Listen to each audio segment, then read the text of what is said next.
Howdy, yokes. Before we get started today, I forgot how to read. Stop, Tyler. From WBNE. Howdy, yokes. Before we get started today, we just want to let you know that this episode of Bacon and Eggs is brought to you by our brand new WBNE show, Curly Critics. Now, Curly Critics is a great show, very similar to Ethan and I, but with maybe better hosts in every way. See, Carrie and Jade, they are curly-haired and they review things. Not just movies, it's all pop culture. So it's not just movies, but it's TV, local radio broadcasts, Kanye West outfits from 2005. What? I have no idea. I'm just throwing stuff out there, but they review stuff and they are super fantastic. If you've never listened to them, now is a great time to start. They have an awesome podcast and you're going to absolutely love it. Here's a preview for it right here. Hi, I'm Carrie. And I'm Jade. And we're the Curly Critics. We talk books, movies, and TV shows, and whatever else we want to talk about. Don't forget musicals. We're just two childhood best friends who got bored during the pandemic and decided to create a podcast. Join us as we talk Star Wars, our high school English teacher, our collective childhoods, and of course, pineapples. You know that's right. Listen every other Monday wherever you get your podcasts. And don't forget to have a magical day. Howdy, yokes, and welcome back to Bacon and Eggs. I'm Tyler Carlin. And I'm Ethan Edgehill. And today we're having a ball. Or maybe we're just trying on shoes. So invite all the women in the kingdom. And get home by midnight. Because today we're bringing you Rodgers and Hammerstein's Cinderella.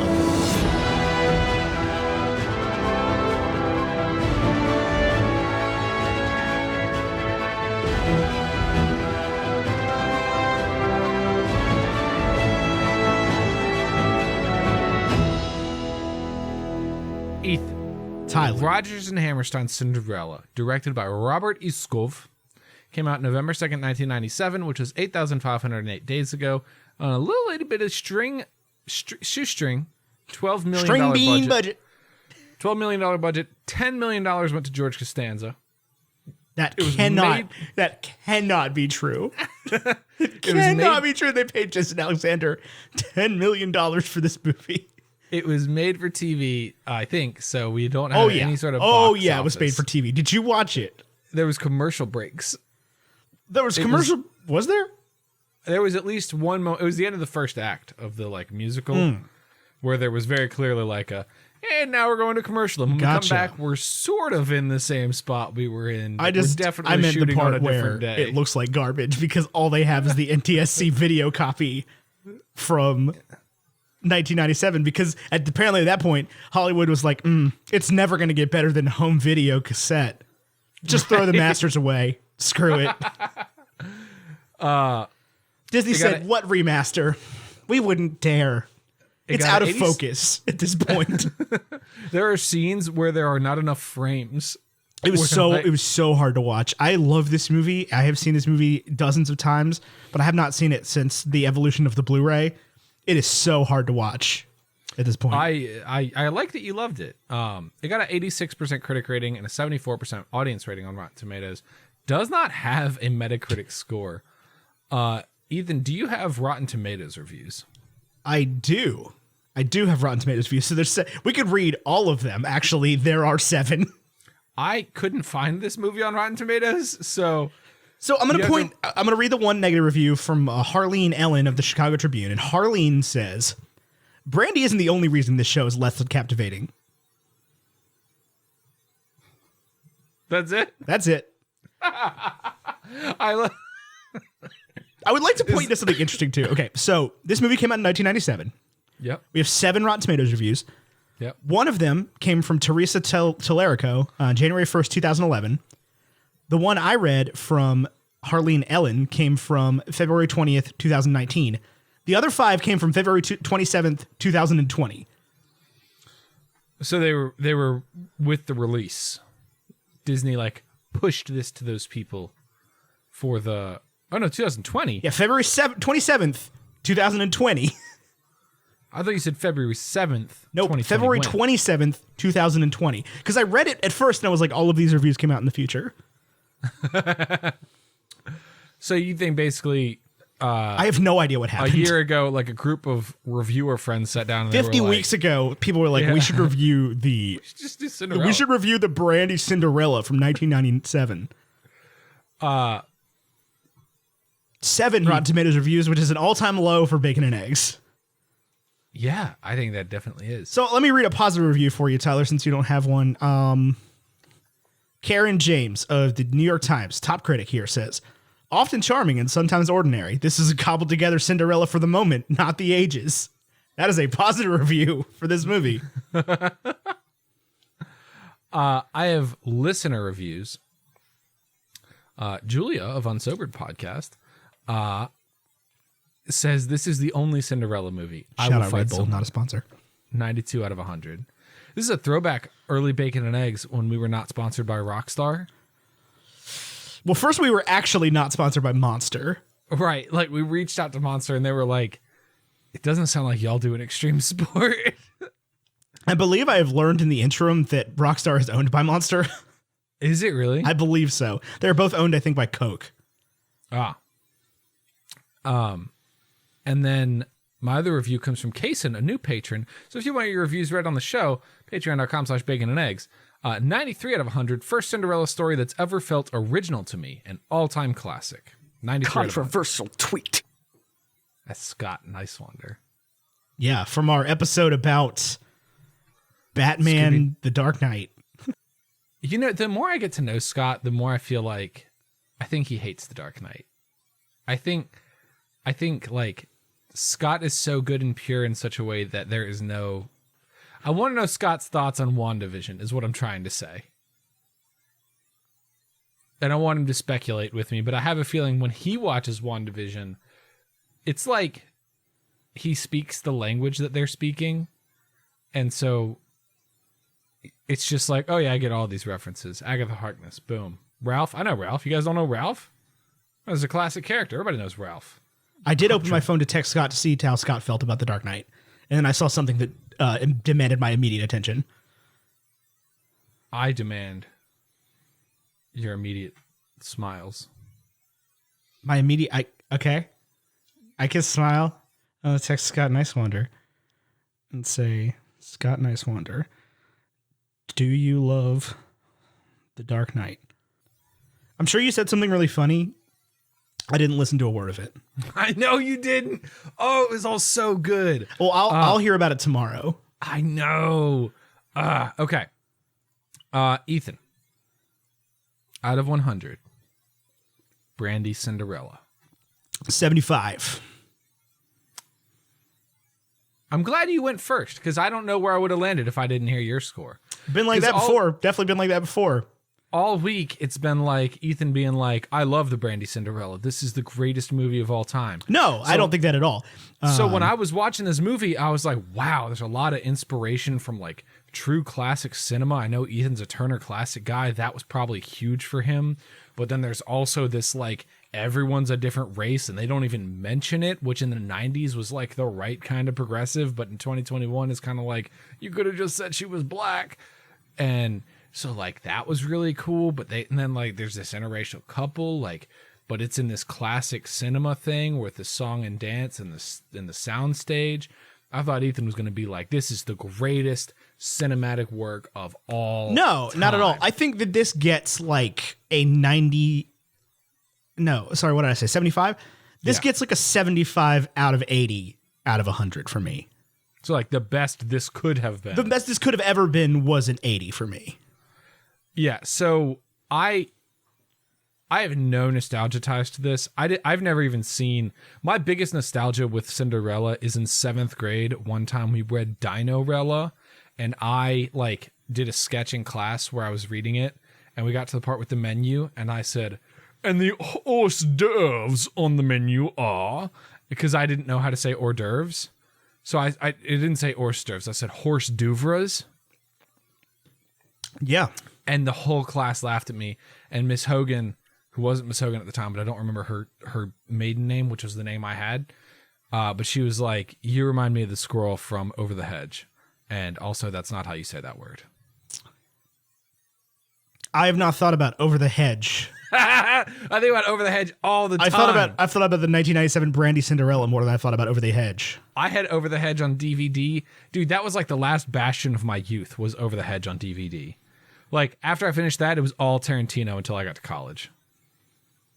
I just watched Pulp Fiction on repeat after Over the Edge. You didn't do that. I went to college with you. You didn't do that. That is all of that is a lie. It is a lie because I genuinely don't think I've seen Pulp Fiction from beginning to end because the way people talk about it just totally ruins it for me. Hey, Angry White Boys, real quick, earmuffs or headphones off. Pulp Fiction's all right. It's like my least favorite Tarantino movie. It's just a lot of pontificating from Samuel L. Jackson, and it's fine. Unnecessarily violent, but not in a fun way that like Inglourious Basterds is. Or Once Upon a Time in Hollywood. Right, That's yeah. Tarantino's definitely figured his thing out. Pulp Fiction's not his thing. I think there's a certain breed of white boy. White guys, headphones back on now. Thank you. There's a certain breed of white boy that loves early Tarantino more than modern Tarantino. Because they're like, how could you mess up the classics? Because they were freshmen in college around the same time as us when like all those movies already existed. Right, and there are people that think that Dude Ranch is the best Blink-182 album. People can be wrong about things. Not everything is cool just because it's older. Right. Like, Do you remember...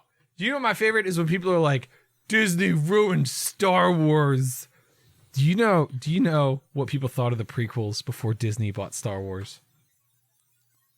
Yeah, it was deplorable. George Lucas ruined Star Wars. I mean, he did his best to ruin Star Wars. He tried. He tried so hard to ruin Star Wars. And then Disney comes in and they're like, okay, well, we'll fix this Clone Wars TV show that was all over the place with a badass season 7. We'll fix the prequels with some, with that and it kind of recanonize that. And then Rebels, awesome. And then we're just going to make the furthest thing from the prequels when we make the sequels. It would be great because people will love it because it's nothing like the prequels. And then they done fixed themselves too much. Yeah, I mean, I can see where people is coming from. Like, it definitely does. There is a little bit of a disconnect between 7 and 8 for sure. Or sorry, 8 and 9 for sure. Because they had different teams working on it at the same time. Basically, that's never going to work. Okay, we can wait a little longer between Star Wars movies. It'll be okay. Yes. Anyway, this has nothing to do with the 1997 Brandy Cinderella. Did you give this a score? 70. 70. Okay. I really enjoy this movie. Cinderella is not my favorite fairy tale by any means. It's just a lot of like, yeah, you're poor, but then you get to marry rich because question mark? Because God helped you. Yeah, because Whitney Houston's here. Right. Well, just even the Cinderella story in itself, just the bare bones. It's like this person gets visited by a magical being who is like, what you need is for me to turn that pumpkin into a carriage. Is some drip. That'll fix everything. Yeah. What you need the drip will heal all. You did chalky milk made the pink? No. Supreme make the pink go away. We got this. No, I think I actually like the Cinderella story in this context. Maybe because I just watched Bridgerton, and Bridgerton is apparently Cinderella to a freaking T. Like the Brandy Cinderella. But I like it better in this context because it's like in this sort of feudal system where you have to court and do the whole thing. And the fact that he's a prince is what's holding them being together. But like society is the problem here. And we can all recognize that when we watch it. It's not like Cinderella it's not like Tinderella. It's not Tinderella. Tinderella would have been bad. No, but it's just Aladdin, but less fun. Tinderella would result in like Tinderella has a foot thing going on Reddit or something. Glass slippers, man. I have seen some horrible just like things that could go wrong with a glass slipper ideas. Oh, dude. When George Costanza was like, "Who dances in a glass slipper, Jerry?" I was like, "That's exactly right." I mean, yeah, he's on it the whole time for sure. So this is an interesting thing, right? Because this is a very, especially for the time, very diverse cast, and they really just don't make a big deal out of it. No, I think they take a step too far in not making a big deal out of it. They don't mention once that like every character is a different ethnicity. Right. Because, okay, so this is the thing, right? Like air the thing out real quick. Movie's not for us. We're two white people. We get it. I mean, this movie is made for us more than like Black Klansman is made for us. But Ma Rainey's Black Bottom. Then Ma Rainey's Black Bottom is made for us. But like, and I've heard a bunch of people say like this was progressive for me as a kid because it like did XYZ to just sort of normalize me, a person of color, to my friends, people not of color, and just sort of accept us as royalty, accept us as people, as something that didn't need to be talked about, right? Right. But like you make this movie in 2021, right? And Jason Alexander comes up because it's still Jason Alexander. Nobody else could play that part. Right. They would try to cast Danny DeVito, and I would hate it. But Jason Alexander comes up to him and he's like, well, what does she look like? And the prince goes, yeah, she's a black girl. There's not that many of them around here. Right. Like you saw the people at the ball. Like there's a fair few, more than I would expect, honestly. But like that can narrow it down quite a bit. We don't need to put the slippers on the white girls. It's not them. Definitely not it's the white definitely girls. not them. I can tell you that for sure. And I know because my mom's black, so it's cool. And I also get the point where they're coming from of like, this is a thing that happens, especially more so in musicals, like stage musicals. Now, there's definitely still a problem with casting black in Broadway. This is definitely a thing that happens in stage musicals where with exceptions, obviously, like Hamilton, where the race of the character doesn't super duper matter. Especially for shows like Cinderella, they're just going to... The idea is they'll cast the best person for the part regardless of what they look like. And okay. That's the idea. But you definitely see more casting of characters because the characters in musicals sort of stand for themselves. A lot of people play those parts, right? It's not definitive. It's not like Scarlett Johansson's the only person to play this part. Right. It's like you're one of a dozen, 20, 50 people who have played this part on Broadway or whatever. Right. So I definitely get where they're coming from, where like, let's not make a big deal out of it. And it is a pretty direct adaptation of, well, they definitely modernized the music, but it's a pretty direct adaptation of the stage musical, the Rodgers and Hammerstein stage musical, where the dialogue just doesn't allow for things like that. And it's like, put whoever in whatever part. Whoopi Goldberg and Victor Garber gave birth to Pablo Montalban, and we're just not going to talk about it, right? We're just not going to mention. We're just not going to mention it at all. Which I love that. I really did, because I think there's definitely a place for recognizing our differences, and I think that's extremely important. But I also think it's extremely important, like you were saying, to normalize every person of every color can be whoever they want to be. Right. And whoever they are. Right. You can be a fairy godmother, you can be a princess, you can be the evil stepsister, like you can be the queen. Right. And so I think diversity in our conversations as well is important. For sure, yeah. This is all perspective from like a super privileged white person. Absolutely. A super privileged white person, in my case, who grew up watching this movie as like, this is one of my earliest movie memories, honestly. This is the part of the reason that I like musicals, just this movie was so present in my house for whatever reason. Yeah, that's so wild to me. I did not know this existed. Yeah, like I haven't watched this movie probably since I was 12 or 13, right? Mm-hmm.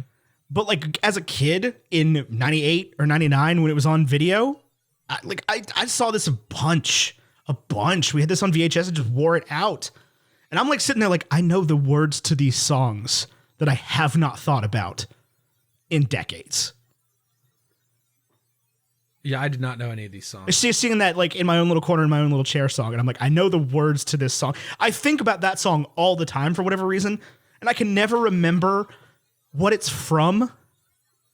But I'll put like a chair in a room and sit down and it'll be like, in my own little corner, in my own little chair. And I'm like, where is that coming from in my brain? Like, do you have any memories of I'm asking you this because I want to tell my story, but I want to know if you have one as well. Okay. Do you have any memories of being a youth and like accidentally writing a song that definitely already exists, but you forgot about? Yeah. Tell me that story if you have a recollection. I'm not a direct one. It's just like I've done so much musicking over the years. Like I've done that a bunch where I'll finish up with something and be like, this is Viva La Vida. I had one. Dang it. I remember I was probably older than I should have been to have this mistake. And I mean, I didn't like do anything with it, but I remember mowing the lawn one day. And the whole time I was mowing the lawn, I was like, it's really sunny out here. I've got sunshine. That's on catchy. a cloudy day. And then I was like, oh, the wind's blowing. When it's cold outside, I've got the month of May. I was like, man, that's something right there. I should write that down. And I spent like, my yard is pretty big. I spent like 45 minutes to an hour just thinking about this idea that I was like, I've really got something here. And you wrote My Girl. I wrote My Girl. Wrote My Girl. One of the most like iconic songs. Yeah, ever. one of the songs, right? Like, I thought I was so clever. I was like, man, I've got it's something. crazy the way your brain works like that. I remember my guitar teacher told me about this, where he like wrote, like put different lyrics to it, but the music was like 100% a Led Zeppelin song. Mm-hmm. And he just like, he showed his bandmates and they were like, that's When the Levee Breaks, but with different words. And he's like, no. And then listen to it and it's like, man, it is. That happened to me. Do you remember Parker? He was a music comp major. He did one semester at CNU, and he then would transfer to VCU. Probably not. I remember he was one of your octo mates, right? Well, I didn't live in an octo, but him and I shared he was in my octo. I did live in an octo. I was like, you definitely lived in the octo. Yeah, 305 and around. Yeah. He was Ellis Chapman's roommate. He was supposed to live with Aaron, and then okay. Ellis I was gonna say, I thought supposed he was to live Aaron's with roommate. Pat. No, so yeah, they were supposed to have 4 music majors on our side, and then like 4 party animals on the other, and they literally accidentally switched rooms. But anyway, he came into class on our first day of, or I guess our second day of like elementary improvisation, and just played Spain by Chick Corea. And Yeah. Eldon Sully was like, that's Spain by Chick Corea. And he was like, is it? Oh, man. No, sir, there's no alcohol in this cup. So, yes, sir, it's, what? I've got to get new friends. He would do that to me. I just can't But yeah, believe he they would like- lie to me. He like sat down at the piano and was like, boom, boom, ba-dun, da-da-dun, dun, da-dun, da-dun, dun, da-dun, dun. I'm glad you remember how Spain by Chick Corea goes, because I don't. Oh, yeah, that's a classic. If you're listening at home, stop listening to this. Stop listening to Curly Critics. Listen to Spain by Chick Corea. No, keep listening to Curly Critics. Yeah, do that. Do listen to Curly Critics, please. It'll make their day, and that's the most important thing. So what did you really think about this movie? You've been avoiding telling me what you think about this movie. You're stalling on me. I might just be talking too much, but you're stalling on me. I'm going to blame you. Do you remember in Doctor Who, the Master takes over, and so the Doctor fashions these these necklaces out of keys to the TARDIS? Sure. That was me with this movie. Where so in the show, I know Ethan's familiar because he just finished a run of it, but I think about this concept all the time. He makes these necklaces where if you put them on, people like can't look directly at you; they kind of look around you.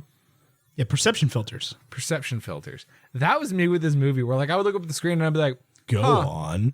and then I would just kind of turn my head and look away for a few minutes, and then I'd be like, oh, the movie, right. It's because it's out of focus. It is because it's out of focus. So I had a really hard time carrying. Also, it's very quiet.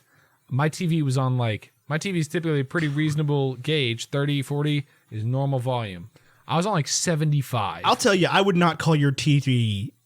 I don't know which TV, the one in the living room, I would not call reasonable in any respect. Why is that? Especially volume. I've just felt like, man, I was riding, when I was there visiting, I was riding the button. You ride the button way more than I do. I'm a set it and leave it kind of guy, though. Well, I like to be able to hear the thing I'm listening to. It's just as simple as that. Subtitles, man. I did use the subtitles here. Subtitles don't turn off ever at this point. Yeah. For me. I'm a subtitles guy. I always have been. I listened to way too much Day to Remember all the way turned up on my iPod back in the day for me to not need subtitles. Right, like I can hear good, but I definitely miss things. It definitely ain't there 100%. They're like, when you listen to one of those things, it's like, how much of the mosquito ringtone can you hear? And I'm like, oof, I don't remember turning 45.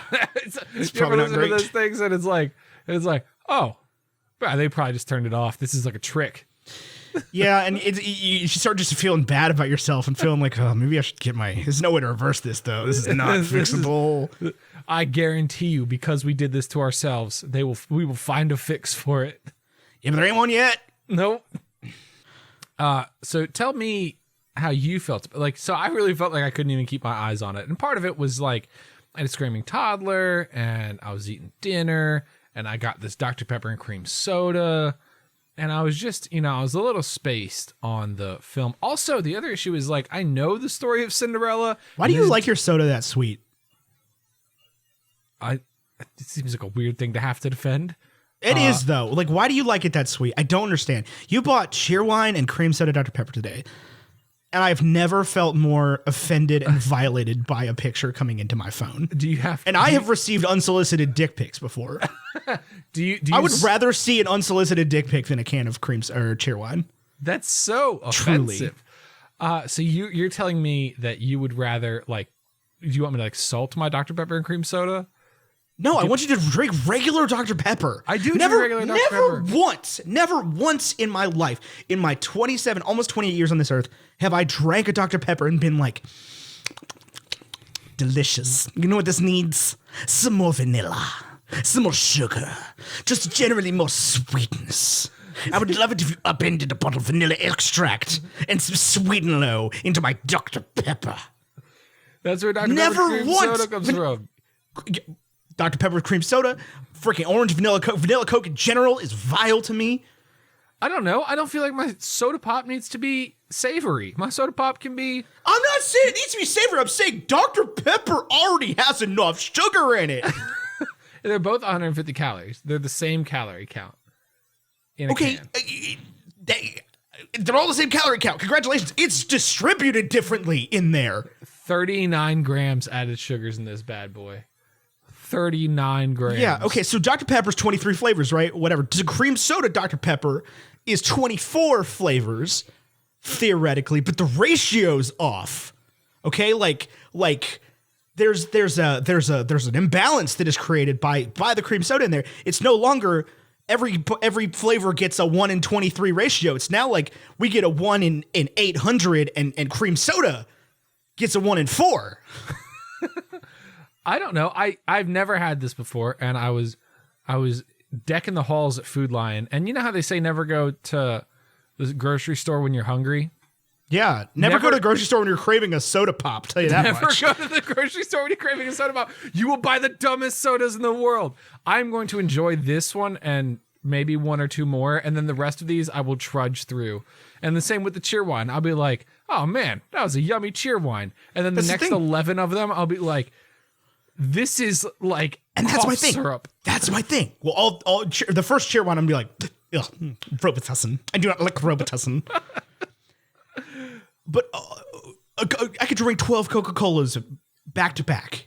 I would not even know that I drank. I would not even know. They'd be like, "Oh, you just killed the whole 12-pack." I'd be like, "I'm gonna die. I'm gonna die right now." But I didn't notice it. It's not even just I'm going to die. It's do we have more? Right. It's like, okay, so we're out then? Like, crap. I wouldn't notice. But I get through 1 1/2 vanilla Coke, and I'm like, this gimmick was good stupid. on that forever. Good on that forever. Yeah, so that's the issue, is that I went to the grocery store with a caffeine headache, and I was like, I mean, all of these look good. I've never had this one before. And so have you really never had the cream soda Dr. Pepper? That seems like such a you thing to buy. I'm also, so this is known for me, when we got into beer drinking at 21, I was very into any sort of gimmick beer. And I'm still into any gimmick beer, because at first, when you start drinking, it's like, I want to drink all the gimmick beers. And then it's like, I want to drink IPAs exclusively because I'm a craft beer guy, because that's what I do. And then you circle back around to, I want to drink gimmick beers because they're seasonal and IPAs are forever. And I want my gimmick beer now. Right. It's cold outside and I want a peanut butter beer. Right. That being said, I am good on Hardywood Gingerbread Stout for the rest of time. I'm probably good on Hardywood Gingerbread Stout. I'll buy one like annually. If there were bars, Ethan, you don't tell me that you wouldn't go to a bar. I mean, we have like local breweries, so we just end up drinking whatever the awful local brew is. Okay, I'm good on 3-notched Biggie S'mores till the end of time. I am so good on 3-notched Biggie S'mores. Till the end of... They made a vanilla Biggie S'mores. I want you to think about that for a second. I don't know if you had it. I tried it because Seamus Gorman bought it.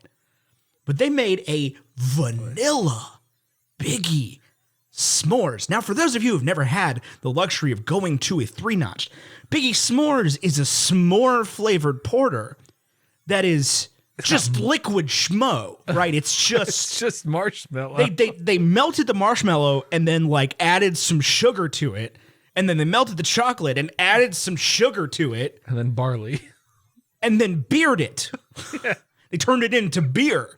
And it's just violent. And then they were like, you know what? Some people don't like this because it's too dark. Let's lighten it and add a little bit of vanilla. Vanilla extract. Because I almost did the like add a little bit of spice thing, but there's no spice. There's no spice.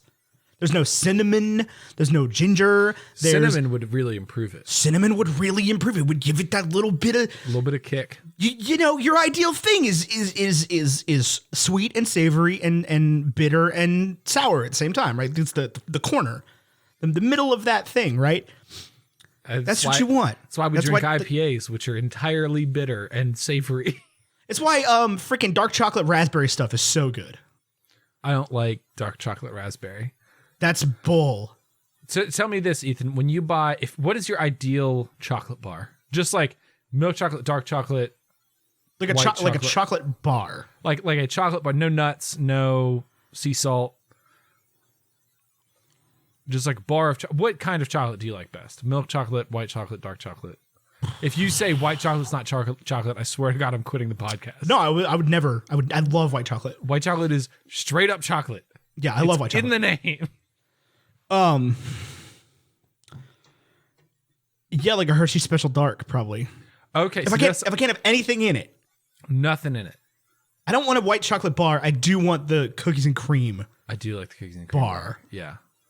Okay. What is your ideal chocolate bar with something in it? Now, there's a certain limitation here. You can't do like an Almond Joy. It's got to be primarily a chocolate bar. Okay. Yeah, probably the cookies and cream. Cookies and cream. So white chocolate. Interesting. So you wouldn't buy like a bougie. Here's my thing. I like sweet stuff. I don't have a huge sweet tooth for actual desserts. Like I don't love cupcakes. I really don't like ice cream.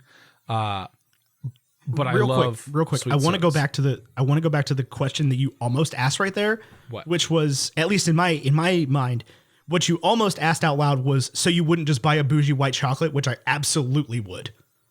But they don't make that. I know, but I absolutely, if they were just like, this is a sick bar of white chocolate, I absolutely, like, it's not my favorite, it's not my choice, but I would buy it. No. Absolutely, I would buy it. So it comes down to this. This is where I found myself, is they're pushing, Big Chocolate is pushing debutantes eat dark chocolate with sea salt bar. Yeah, Tyler, it's rad. Yeah, I know it's rad. Tyler eats milk chocolate with sea salt, which is also rad. That's the better bar. I disagree, but I can see where you're coming from. Anyway, so like I said, I don't do a lot of desserts. Like I don't like cake or ice cream or cupcakes, but I really do like sweet sodas, and my coffee is always really sweet. I like sweet beverages. You know what I don't like? I got a really bougie nighttime tea one time. Yeah. It was very floral. Like it tasted like roses. I hated it. Fair. Okay. I can see that. Its smell was so rich and pungent. Yeah. It was actually pungent, as in it punched me in the face. Yeah, I don't like a lot of super floral tea. I mean, I'll drink green tea. It's not my favorite. I'll drink chai tea. It's definitely not my favorite. Chai means tea. Yes, I know, Tyler. Chai is my favorite, 100%, easily. No, yeah, I just want like a black Darjeeling. No, if I do a chai latte at Barstocks, which I know is not for chai folks. Is not. I prefer a lot of things incorrectly when it comes to coffee. Chai's not coffee. I know, but like when it comes to hot beverages in general, I'm generally wrong. Like, you're not like though. The chai latte at Starbucks. You're not though. The people that tell you you're wrong for liking a chai latte are wrong. This is what I learned in India: is that chai goes in everything. Right. Spicy tea in all things. You Right. want spicy tea and hot milk? Enjoy. If you're like, yo, I want my chai with a scoop of ice cream in it, they're like, yep, cool. You darn tootin'. Done. You want pistachio ice cream? Actually, they have, believe it or not, they've already asked you whether or not you want ice cream in it. They do that. That's what you told me is in India, they ask you They if you will want just ice cream. slap an ice cream in everything. No, they're like, because you weren't in like touristy land. You were in like No, I was in the middle of God's nowhere. Like if you want to see part of the one of the parts of India that I went to, look up Kharagpur, and there's nothing, man. It is like we were at a college in like an Indian college town, like College Station, West Bengal. How was their football team? Their cricket team was rad. I watched a cricket match at one point. Cool. It was very cool. No, but like even with coffee, I do more sweet and low than I'm supposed to. I do sweet and low. Sweet and low is like taboo in coffee culture. Is it? I do people. A lot of places don't even serve sweet and low. Very frustrating. Because it's like you're supposed to do stevia. You can't put aspartame in your coffee. I can put whatever I truly don't like aspartame coffee. very much. That is a flavor I'm not down with. I like my oldest brother Jonathan does not like aspartame. He doesn't like Coffee Mate French vanilla because he said it tastes like aspartame. My ideal coffee is like 2 sweet and lows and 2 scoops or 2 like shots of like French vanilla. Oh no, if I've bought a sweet creamer, I'm good already. I would not put more than 1 sweet and low in a coffee. Sweet and low is so 2 strong. sweet and lows. Sweet and low is so strong. Yeah, I'm being bullied right now. You're not being bullied. I just think I'm being attacked. He said I'm less than human. No, I don't think you're less than human. Me. Hey, Tyler, I don't think you're less than human because you put sweet and low in your coffee. I think you're less than human because you drink sheer wine. You just offended the entire state of North Carolina. I want you to know Good. this. I hope I did. You know what? If you're down in North Kakalaki right now, I don't want to hear it. Sheer wine is disgusting. You don't like Robitussin? No, they have sold. It's like freaking non-alcoholic lean. Like they have sold us this garbage in a can and been like, brewed in the South, raised in a glass, and it tastes like cherry cough syrup.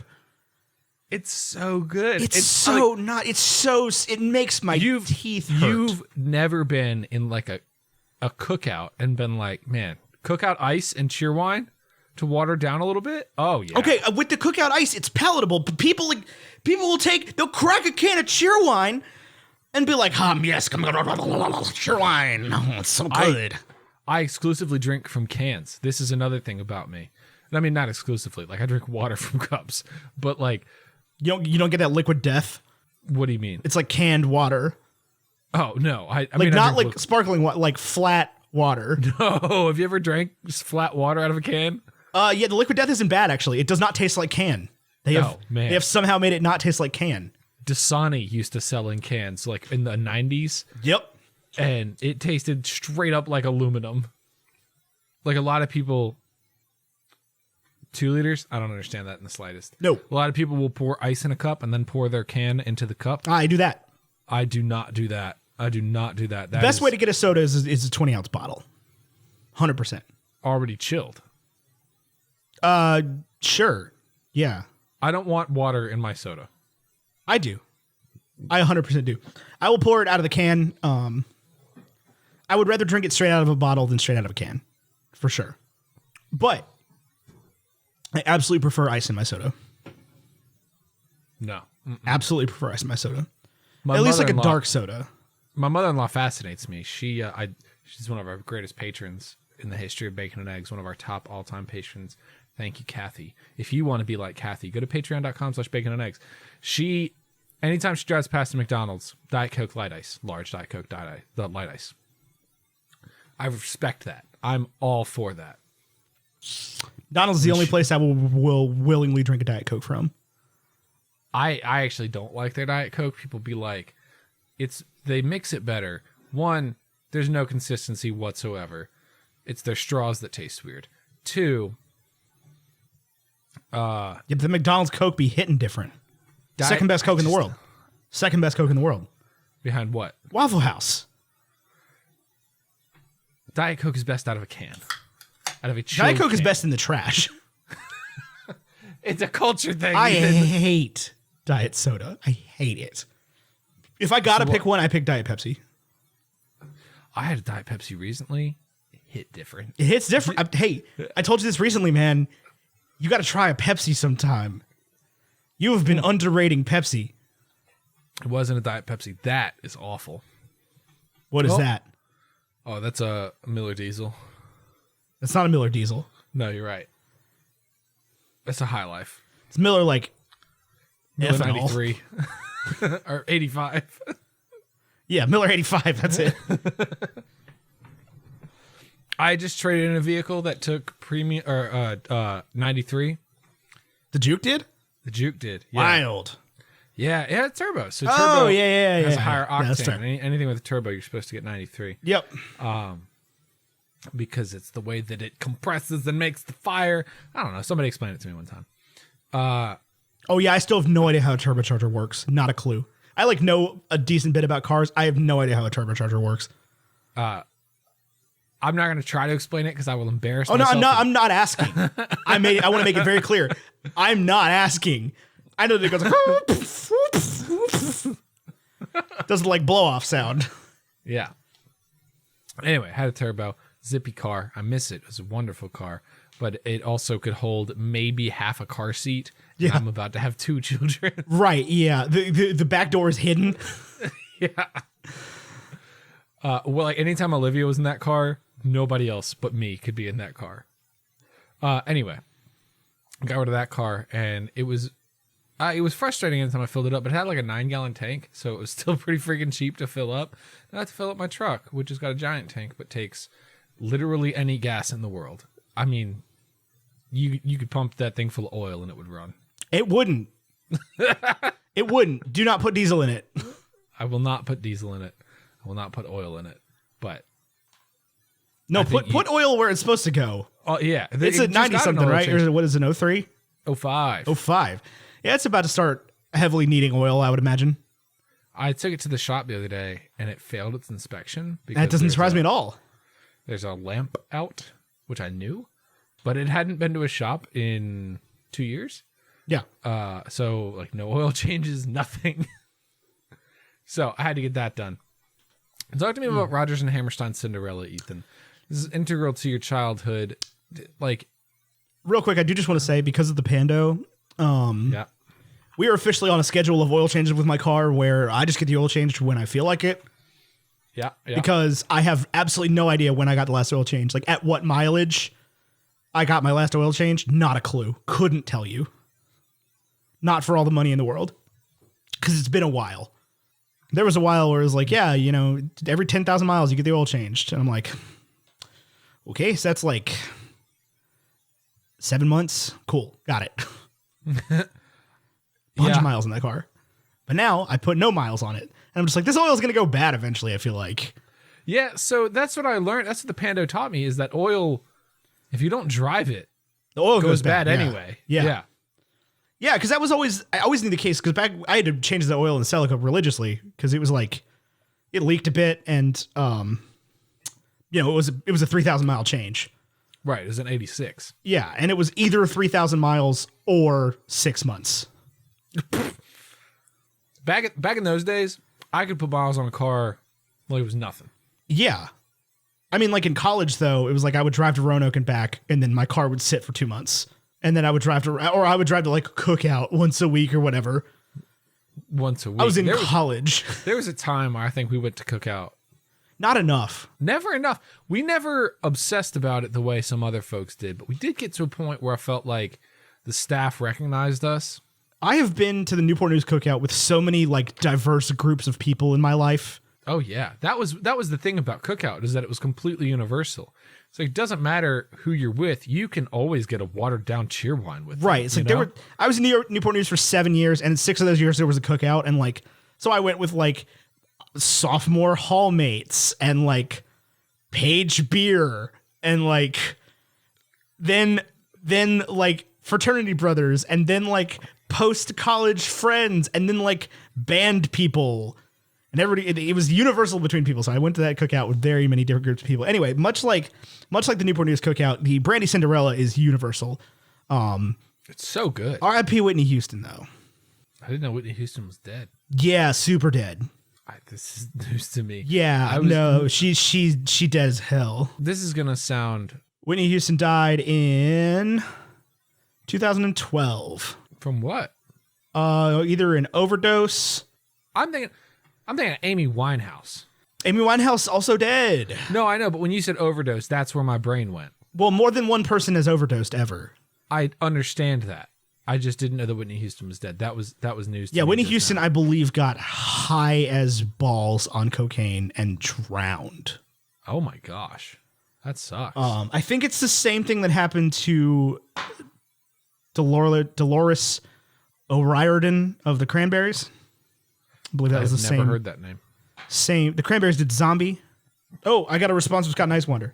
Oh, I said, Scott Nicewander, do you love The Dark Knight? And he said, I enjoy it. Yes.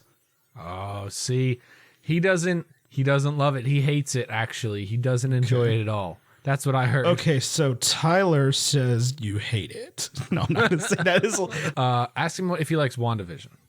No, you don't want to know. No, go to his Twitter. I don't want to talk about WandaVision right now. All right. I'm not acknowledging WandaVision. We made a mistake not covering it, and I'm not acknowledging it, okay? Welcome back to Bacon and Eggs Wednesdays. WednesDivision!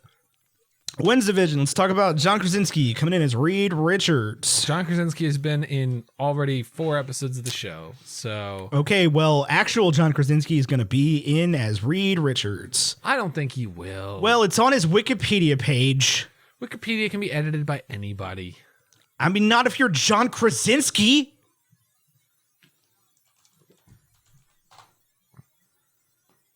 I don't know. I think it's Pedro Pascal.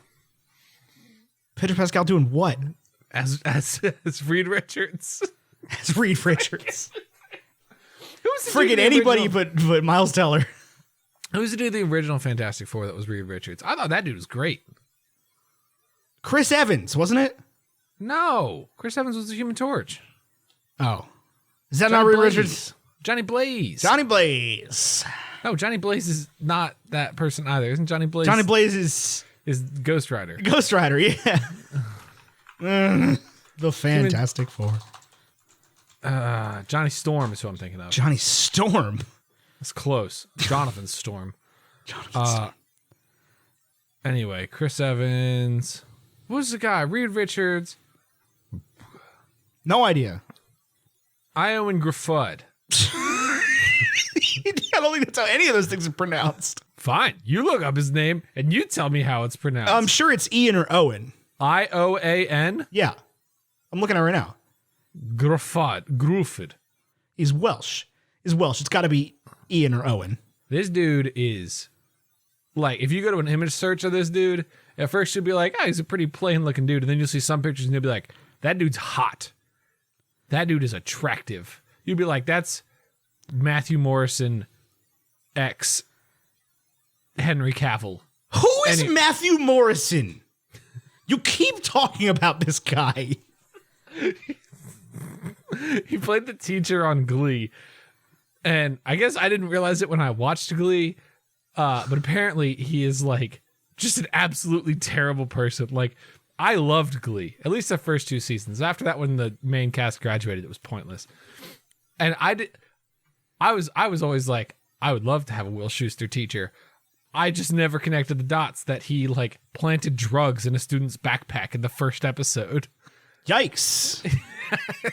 Yikes. Didn't even occur to me that might be weird. He needed to get off the football team and into the Glee Club. This seems like the only solution.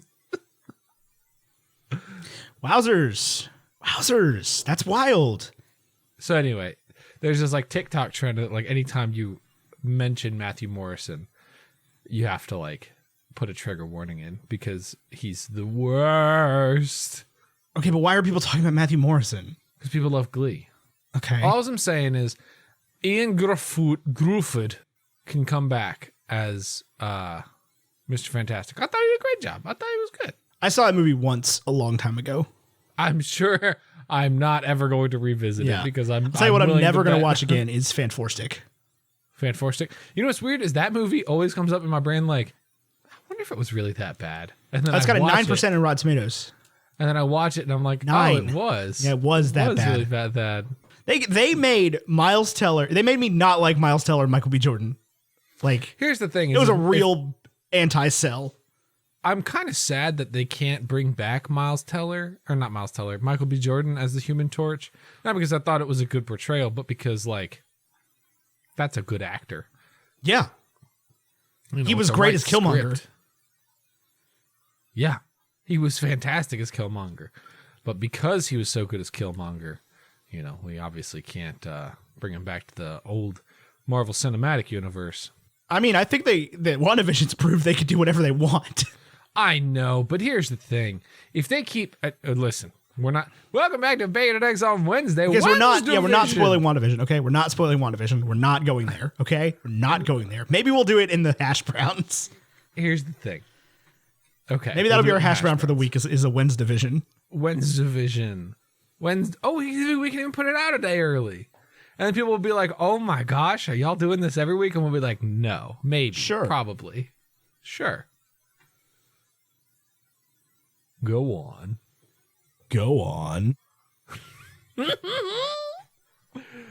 Sure. I miss this thing so much. Now you've got it back. Yeah, but I gotta give it back on like Saturday. How's the old Late to the Party going? It's going great, man. We're almost done with our first season. Got big news coming. Big news coming? Big news coming. Is Late to the Party going to have spoilers for Godzilla versus King Kong? Probably not. The news can't be that big then, but like Late to the Party accidentally contains huge spoilers for Taz graduation, even though Jordan's never heard it. It's like one day Jordan Balke is going to listen to Taz and listen to Taz graduation and be like, oh man. Oh, wow. Well, I guess you say. Cool. So the Brandy Cinderella. The songs were in one ear out the other. I couldn't tell you what any of them I like about. the songs. See, that's what I remember most from this movie. The story itself is just kind of like. That's Cinderella. That's how it be, isn't it? That she do be Cinderella-ing all over the place. I came and went on the songs. There was that one song that was like, "Are you beautiful because I love you, or do I love you because you're beautiful?" And I was like, I bet One Direction could put a banger version of this song out. You're insecure. Probably because you just wrote a song about her, you douche. You ever heard the song "She's Kinda Hot" by 5 Seconds of Summer? She's kind of hot, though. Where I'm like, what is this positive or negative? Like, do we stand talking about people this way or not? No, there's one that says, what is this song? She looks so perfect. No, Emblem 3, Chloe. Are you familiar with this song? What? I'm going to read you the lyrics to Chloe by Emblem 3. This is going to be a dramatic reading. This is Brandy content. Chloe, I know your sister turns everyone on, but you're the one that I want. You're the one I want. Yeah, yeah. You're the one that I want. You're the one for me. I just think that first line of, I know your sister turns everyone on. What? Chloe is not going to go out with you, bro. Yeah, no way. Do you know her biggest insecurity? The fact that her sister is attractive. Guaranteed. To this day, I remember in high school, I don't have a clue what my teachers taught me in high school, but I remember every girl that was like, you're Ben's brother? He's so hot. I remember every interaction like that. You're Ben's brother? What happened? Shut up. He's not that hot, okay? He's not that good looking. He's not that hot. Oh. That was high school. That was high school for you. That was. I didn't have any brothers, but I was not hot. Apparently, I wasn't either. Definitely not compared to them. The hair was really working against you, my dude. Back then. You know, so I recently got a haircut this past week. If you're watching this, you know that. You can watch this on YouTube, by the way. Probably. If it's Thursday. Maybe. Probably. We recorded it. What is it? We're just kind of trying this thing. If you're watching this, then you see that I got a haircut and my hair is nice and short. My hair got long, okay? And a lot of people with long hair will do this like Samson thing where they'll be like, my long hair gives me power. That's an Old Testament story. Okay. And like, if you lose your hair, you lose your power. I didn't feel that way. I didn't have particularly any affinity for my long hair, but what it did do is it was the first time since like high school that I didn't care that my hair looked terrible. And I was actually like super down with how freeing that was. With like, no matter what I do, it just looks bad and I don't care. And that is like this grand, I get to just be me in my own skin. And it was this grand feeling. And then I cut it and I style it in the morning again. And I care again. And I've got my side part, my hard part cut in. You look great. Yeah, thanks, bud. I got my oversized sweatshirt too. So I'm like all cozy. I'll be honest with you, since the Pando, my oversized sweatshirts are basically no longer oversized. Oh, that's the real problem I'm facing right now as a human being living through this coronavirus pandemic. Is it like I used to wear oversized sweatshirts and now they're just sized. You're just whelmed. Yeah, now I'm just whelmed.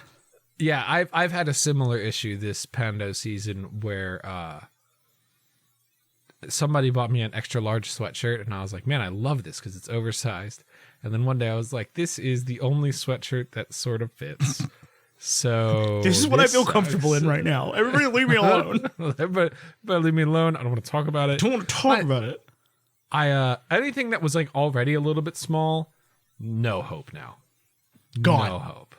Gone. No shot. Like I'm wearing some corduroy not leggings, joggers right leggings. Now. Leggings. I am a big fan of leggings. I've been mountain biking, and as a result, you have to wear leggings because you can't wear like anything flowy because there's chains and stuff. Right. And trees, so you have to wear leggings.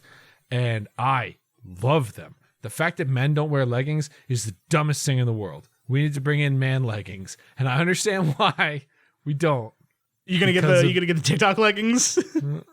No, I'm not gonna get the TikTok leggings because I don't care about my bung looking good, my bum. Okay. I just like you say that until you buy the TikTok leggings. Will you buy the TikTok leggings? No, I don't have a butt. You don't have a butt? How do you poop? Not particularly. I mean, it's there. It's not like a prominent feature. It's not what I would call like a marquee feature of me. Marquee rump. What big stuff you got going on, E? Nothing. Big late to the party news coming that I can't talk about yet. Okay. Big Bagels news. There's not Big Bagels news. Big Bagels news. Bagels is canceled. Didn't even pay for the re-up. I didn't. They kept emailing me. I felt so bad. I've thought about taking the Bagels archive, downloading it, and then like uploading it to like a zip file you can download on our website. So like if you were like, man, I wish I could listen to Bagels, I would just put it on SoundCloud. Yeah, I don't know if it's still on. Like if you search it on iTunes, is it there? I don't know. I don't know. I haven't tried. Let's find out. Bagels. But I would like that like lasting existence, you know. I feel like that was a fun thing that I did. It is still there. Cool. I don't know what we might want to look into the logistics of that.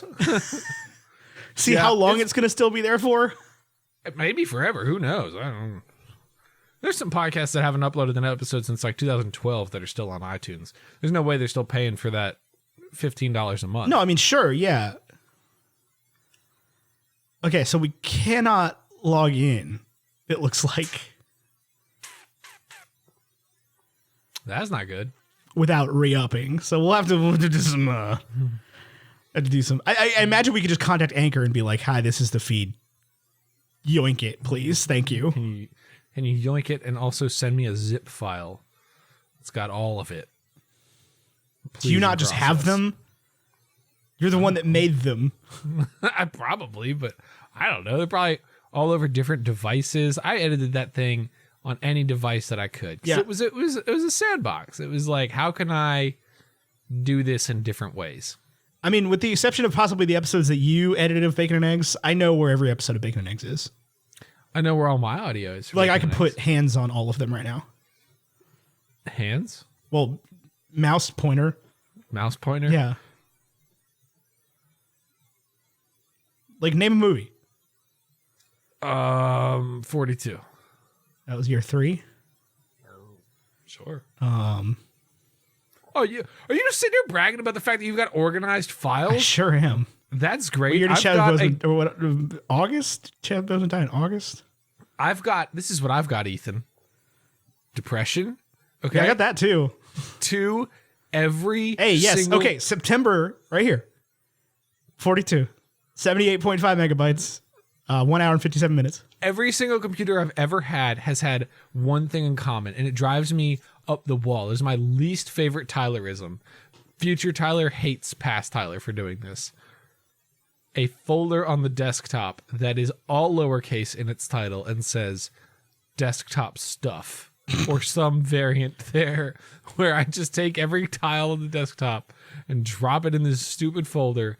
And I hate it. I hate that it's lowercase. I hate that I can't come up with a cooler word than stuff. My only desktop folders are the podcasts I work on right now, currently. Sometimes it's stuffs. I've got one for VBR, one for Bacon and Eggs, one for Popcorn Culture, one for Late to the Party. We've got Bacon and Eggs, GameCube Games, Important, iTunes Crash Logs. Although, to be fair, the Bacon and Eggs one is labeled podcast, all caps. That's the good old days when this was the only one. There was no Late to the Party. There was no... What other shows do you do? I've got on my H drive, my external, I've got Bacon and Eggs files, and it's listed year 1, year 2, year 3, year 4. You're so organized. Yep. We've been doing this for 4 freaking years, Ethan. Yep. And then if you go in there, they're all organized by month. That's fancy. So there's only like 4 or 5 episodes per folder. Yes, theoretically, yeah.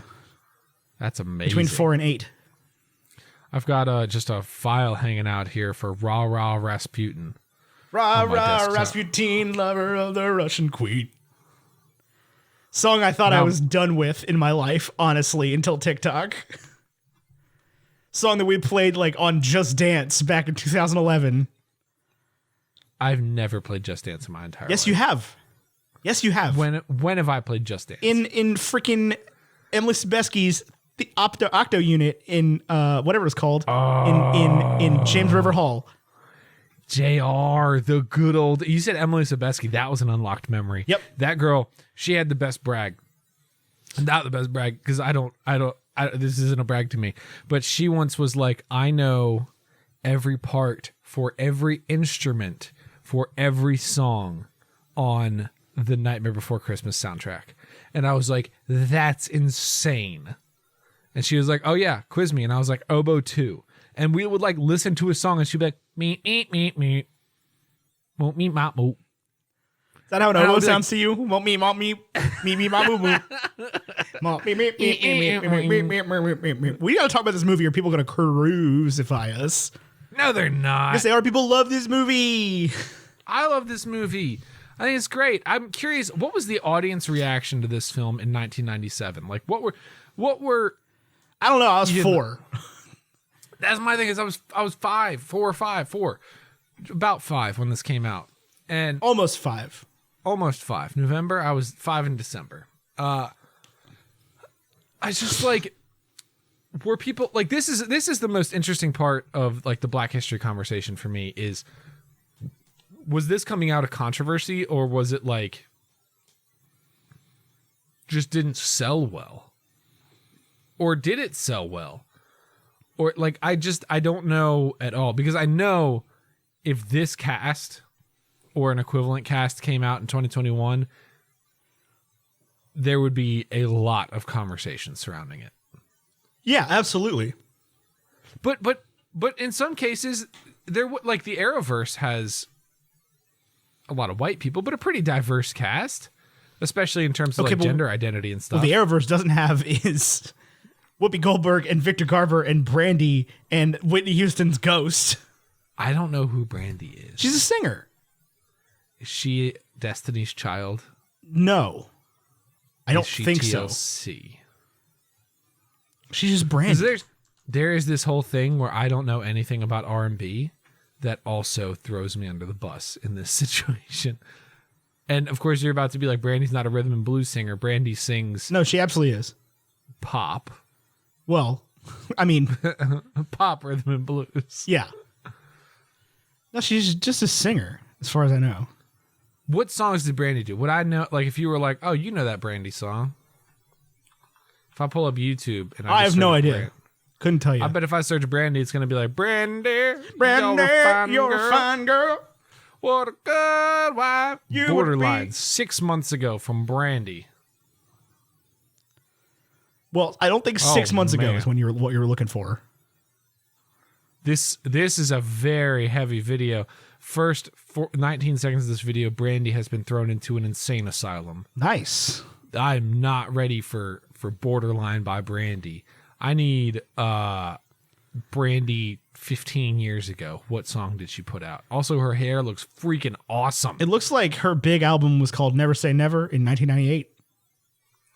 Brandy. Never Say Never. Oh, that's Justin Bieber. She's Justin She's Bieber not Brandy. never. She's not Justin Bieber, but I don't know, man. 48 seconds. That's not nearly long enough. Oh, this is just the intro. I couldn't tell you. I just know that she's a singer. She's like one of those one-named singers, like Beyonce or Ashanti. I listened to this song called Never Say Never from the album Never Say Never, full album. This is rhythm and blues. Yeah. It was the 90s. Oh, yeah. This is... So that's why I've never heard this. Sometimes Emily will get in the car and she'll put on R&B and she will sing every single song.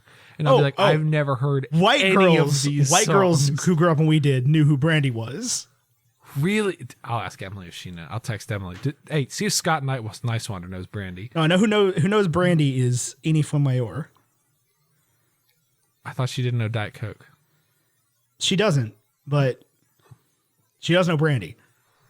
Not that she's a white girl, just that she knows who Brandy is. She said yes. Yeah, that doesn't surprise me at all. There was like a time, right? Like this is what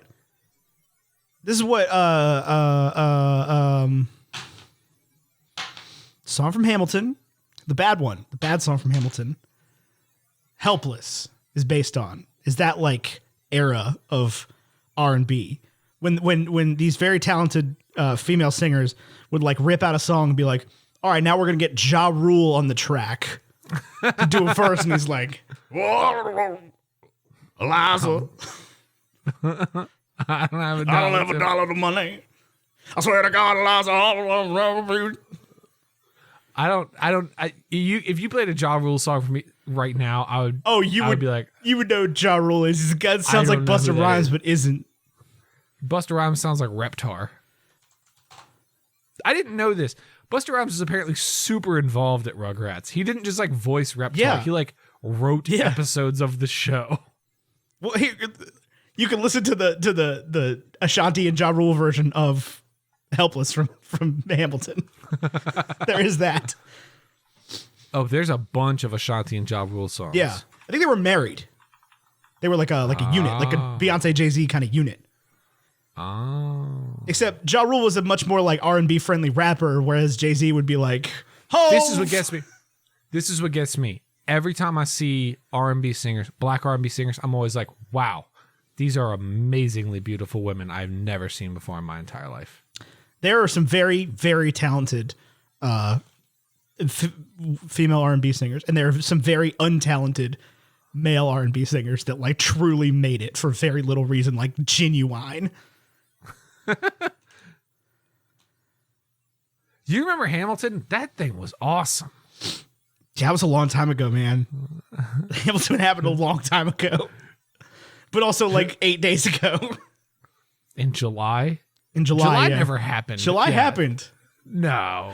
We are much closer to this July than we are from last July. Tell you that much. Coming up on the Pandiversary. Oh my gosh, that's going to be a bad day. A bad day for time. Yeah. I remember I was going to the airport to fly to Indianapolis, and I texted my travel liaison, and I was like, hey, are we like actually doing this? And she was like, yeah, I mean, it's whatever. Like, I haven't even been watching the news. And I was like, okay, you might want to put the news on. Yeah. Indianapolis is a bad place to be right now. There was like 5 cases, right? Yeah. Yeah. And I was like, I'm going to a medical conference though. Right? And so I was like, I'm not going. And she was like, okay, we won't hold it against you. And they didn't. But it was scary there. Like that first trip, it was like, I might lose my job because I'm not traveling. And now they're super lenient. Anyway, so Brandy was a young, up-and-coming, talented black R&B singer in 1997 when they made this movie. Uh-huh. Whitney Houston was fully made it talented black she was like R&B the Beyonce singer. of 1997. She was the Beyonce of 1997 for sure. She had that "And I Will Always Love You" song. Yeah. Yeah. And Whitney Houston was like, for some reason, like, I'm going to front money for this movie. Like, I'm going to produce this. Me and Disney going in together. Because you see the title card. Disney? Yeah. There was no title card at the beginning. Yes, there was. Really? Yeah. It said The Wonderful World of Walt Disney and Whitney Houston present. What a wild thing. Yeah. This was made for like Buena Vista Television. and premiered on ABC. I'm from Virginia. That's Buena Vista. Buena Vista is a town in Virginia. Yes, this is a made-for-TV movie. They just like they filmed it on proper movie film, like Eastman movie film, and then just like dumped it to videotape, and then deleted it. Just threw it away. Just deleted it. So it wasn't on TV. Like you had to buy it on tape. Yeah, it was on TV. Okay, it was a made-for-TV movie, but like. It ran onto tapes and then like ran from tapes to the TV. Right. There's a particular period of time. You'll notice this if we start dealing more into movies from like the late 80s, early all through the 90s. That like if they were made for TV movies or whatever, like there's some movies that just don't have an intact master copy. They have like the video copy, and it's very hard to remaster a tape. It's the same with like early music videos, especially like a lot of Michael Jackson videos, big production videos, is they would do them on TV cameras. Right. Which would record straight to magnetic tape and just like were terrible because of that. Doesn't that suck? I mean, doesn't that just break your heart? It's the only period of time when we've ever done crap like that. I think it's because humanity started in 1990. Because like if you look at I mean, obviously, it's for things that weren't meant to go into theaters. Like, they would never film a movie that was going to theaters like that. But these days, it's like, we're going to shoot a movie for Netflix in 8K. Right. Like, we're going to do it as big as possible just in case, right? They're shooting The Mandalorian on IMAX. The what? The Mandalorian. The Mandalorian. The Mandalorian on IMAX. I try to say all of my words at one time. Trying to say The Mandalorian on IMAX, and it almost came out as The Mandaloriax. Do you remember that TikTok trend where it was like, what's your favorite celebrity interview moment? What's your favorite celebrity interview moment? Why is she wearing that hat? I hate her, by the way. What, the celebrity interview moment, girl? Yes. Because she looks directly into the camera and gives this weird look. She's like, what's your favorite celebrity interview moment? Anyway, the one that always got me was when Pedro Pascal would be like, and then I was sitting with Jon Favreau, and he said, I have this project for Star Wars, and what do you want to be a part of it? And Pedro Pascal was like, I will do anything to be a part of it. Are you talking about the Comic-Con panel where he like lays down on the table and cries? I mean, I don't know if he lays down on the table in this one, but yeah, where he like, when John's like, he's like, do you want me to be a droid? Do you want me to be like a Wookiee? Or right, like he says, a no, bug? you're the Mandalorian. And he like cries. Yeah. Oh. And he just like puts his head down real quick and is like, this is the best day of my life. Oh, man. The one that's been killing me recently since he's come back into the thing for WandaVision is the Paul Bettany ones where he's like, yeah, so, I mean, they killed me off in Avengers Endgame and in Avengers Infinity War. I just figured they were calling me in to let me know officially that, you know, we're done. It's over. Right. He goes, so I walked in and I was like, first of all, just want to thank you guys for everything, for the opportunity. And they're like, what? Hold on, are you quitting? And he goes, no, I thought I was being fired. He goes, oh, no, we won't put you in a TV show. He's like, cool, all right, let's do it. I know. I love that. Like, there was always this sort of perception of Paul Bettany that, like, I don't know that it was ever confirmed in an interview, but it would be like, hey, Paul, we want you to come do this superhero thing. You've got to do the voice for Jarvis, but it's only ever going to be a voice, so don't worry about it. And then, like, in Age of Ultron, they were like, oh, and you have to wear this awful red suit. And, like, the understanding was that just Paul Bettany hated it. Which is not true at all. Which is not true at all. He loved it. Yeah, he loves it. He's Paul Bettany, man. Like, he's nobody. He's not nobody. He's Paul Bettany. Right, but at this point, he's relatively nobody. He's long removed from his previously most famous roles. Correct. I would go. This is how much I love Wednesday Vision is I would go back and watch other Paul Bettany projects that I've never seen before. Simply because I love his performance in the show. Oh, Paul Bettany as Vision in WandaVision is 100 times better than he ever did as Vision in the movies. Like, that character sucked. And now he's giving like Robert Downey Jr. level portrayals. Yeah. They both are.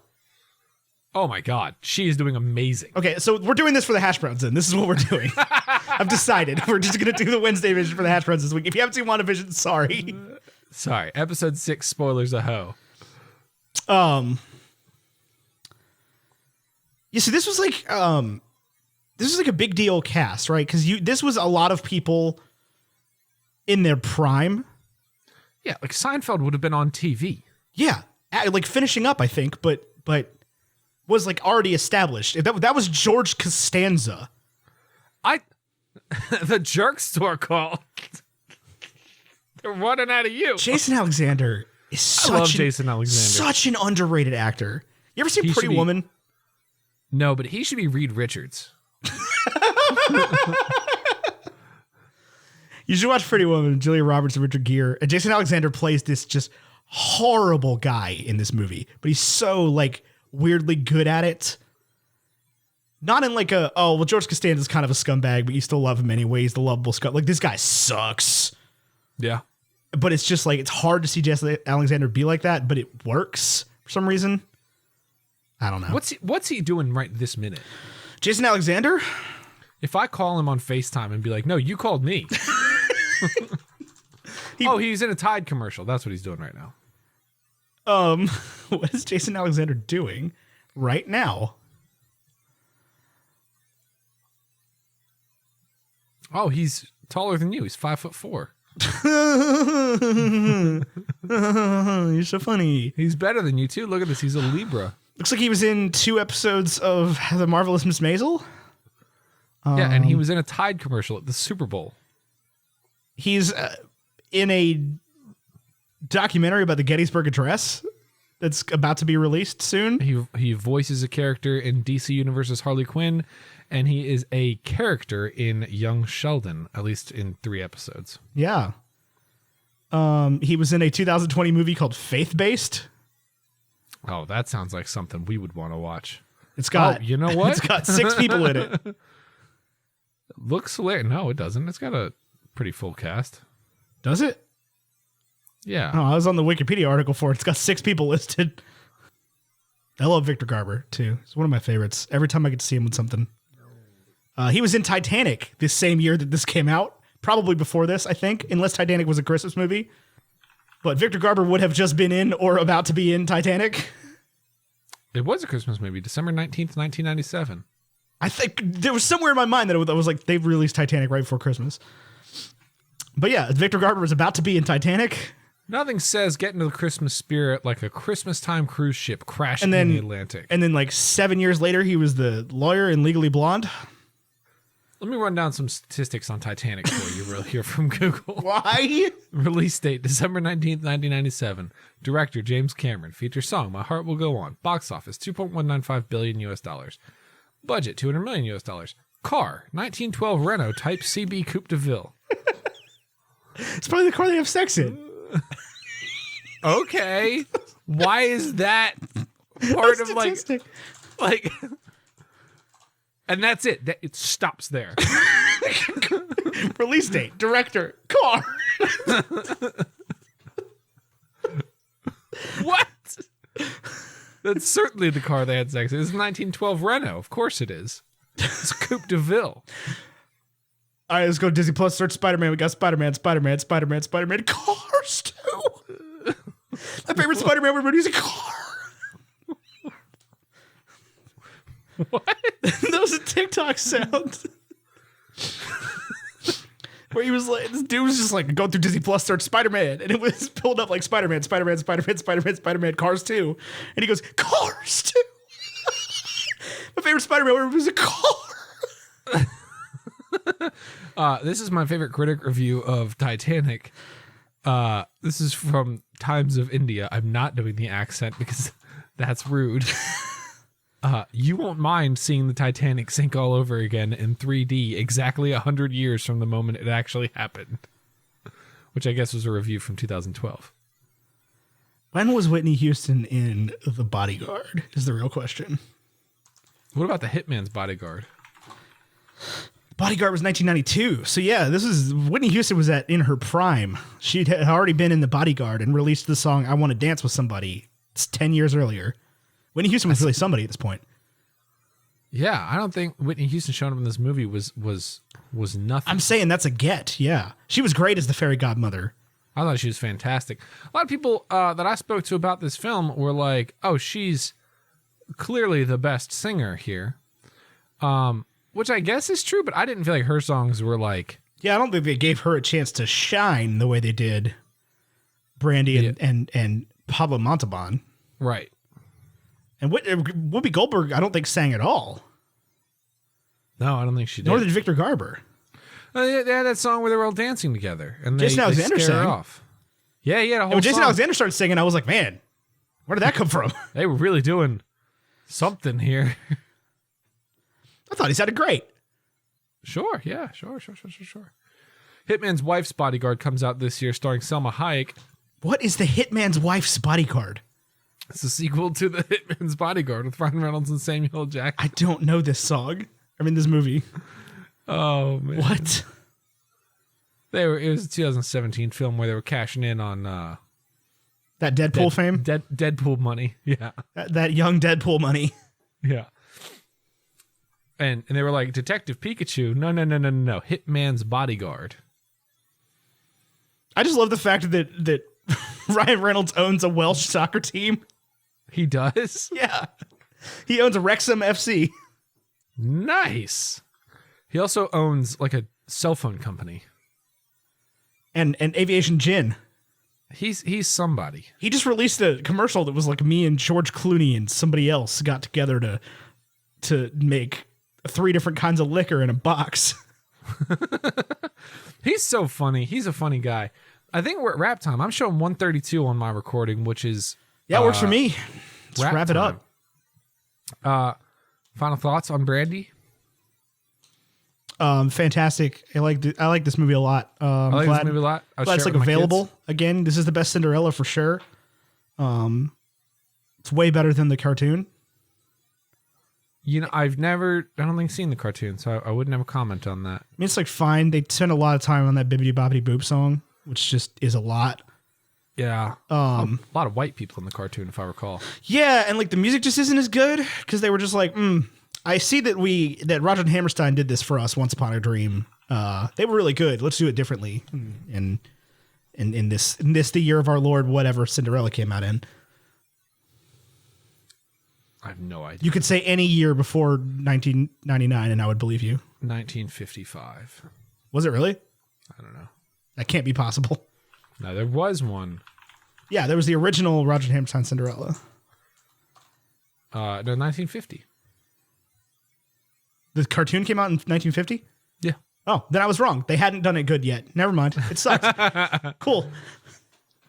And then there was the Lily James version. Yeah. I bet that one's pretty good. It looked pretty good. The pictures look good. I mean, I don't know. It's not even as good as Beauty and the Beast. I love Beauty and the Beast, so that's a pretty high standard. I don't get that at all. I think that movie's fantastic and I love it. I cannot fathom why it like looks bad. It doesn't even play at the right speed on TVs. I don't know, I just like it. I just think it's a good movie. I don't feel like I have to defend it. Yeah, but I feel like you have to defend it because it's garbage. I'm with the rest of the remakes a little bit. That one is horrendous. You want a listener score? I do. It is a 89.6. Holy butts, that's a 90 on the listener score. Yeah. I don't think that actually changed from last week.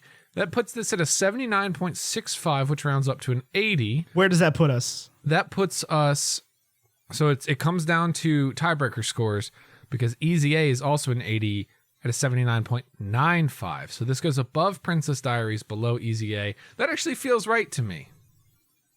I can jive with that. Doesn't beat Soul, doesn't beat Shrek or Hearts Beat Loud. Man, brutal review for Soul there. I just, no, whatever. I didn't love it. I just don't understand. It's so good. I think about Soul every day. I think about Endgame every day. I do not think about Avengers Endgame hardly ever. Really? Yeah. I love Endgame. It's a great movie. I mean, sure, I don't think it left like a lasting one-liner on me, though, the way that Soul did. Really? Yeah. You know the thing about like the scene with Tony and Cap where Tony is telling Cap, like, you said you'd be there and you weren't. Now we lost and I have nothing. I think about that all the time. I think about I Love You 3000. I think about Cap catching Mjolnir. I think about Thor saying I knew it. I think about On Your Left. I'm going to enjoy this. I think about I went for the head. All of it. I think about all that all the time. Yeah, I haven't seen it since it was in theaters, honestly. What? Oh, it's so good. I've had no desire to watch it. Oh, it's so good. I have all sorts of desire to watch it. Anyway, so that's the scores. Exciting news, listeners of Bacon and Eggs. We have a new home for our merchandise. So if you're sitting there like, man, I want to get a new t-shirt, but I don't even know where to go. If you look at the description of this episode of Bacon and Eggs, there's a link to TeePublic. We have all sorts of new colors and t-shirts and designs and just like anything you can honestly imagine. If you want mugs, if you want travel mugs, if you want laptop cases, if you want wall art, WBNE and Bacon and Eggs merch, all available at the link in our description on TeePublic. It's really, really good stuff. And so far, we're super happy with the service. We ordered new stuff for ourselves. And if you want something, you should get it because you're special and you look really nice in it. Oh, thanks. You're welcome. I appreciate you telling me I look nice in my new Bacon and Eggs merch. I'm glad to do it. I'm not even wearing it. I know, but you will look nice in it, probably. I was gonna say I have not received it. Ethan, you want to do the sign off stuff? Yeah, I'll do the sign off stuff. What's up? My name is Ethan Edgehill. I'm the host of Bacon and Eggs, and I do the sign off stuff. Our graphics are by Vaishon Brandon, graphite.vmb on Instagram. Hit Vaishon up for any graphic needs you might have. Our music is by Andrew Scott Bell, andrewscottbellmusic.com or Andrew Scott Bell Music or Andrew Scott Bell, wherever you can find Andrew Scott Bell. There's links for both of them in the description of the episode. As always, they have done wonderful things for us and continue to do wonderful things for us. Vaishon just did our whole WB&E logo revamp, which looks fantastic and way better than what I did a December and a half ago on my computer in Photoshop. Vaishon did a much better job than me, and it looks fantastic. We look classy and like Great Gatsby-ish now. He's even got a new YouTube channel, so if you want to learn graphic design, you can do it. It's a good time. Bacon and Eggs this week is brought to you by Curly Critics, the newest addition to the WB&E show network, podcast network. That's the thing we are, podcast network. The WB&E podcast network has a new show. It's called Curly Critics, where two curly-haired people talk about movies and Kanye West outfits, apparently, and stuff. I think we just pushed that on them, but whatever. It's fine. It'll be okay. They're adults. They can handle it. Anyway, my name is Ethan Edgehill. That's Tyler Carlin. Until next time, arrivederci. Are there any other young women in the house? Bye. Video. See you later.